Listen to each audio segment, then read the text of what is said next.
How to fix login error in Plex application. First, if you're having any kinds of problem in the application, make sure that the device is connected to a secure network. Swipe down on the control center and turn on your Wi-Fi to connect to a secure network. By doing so, you shouldn't be facing any internet issues while logging in. However, if there's any other kinds of problem while logging in, you can simply go to your settings, scroll down and click on General, tap on iPhone storage, and you want to scroll down and navigate yourself to the Plex application. Click on Show All and it will show all the applications available on your device.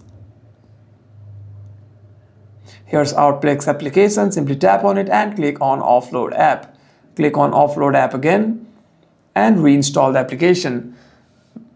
And what this does is it deletes the application whilst keeping its documents and data. And the next time you open the app, you shouldn't be facing any problems regarding your login.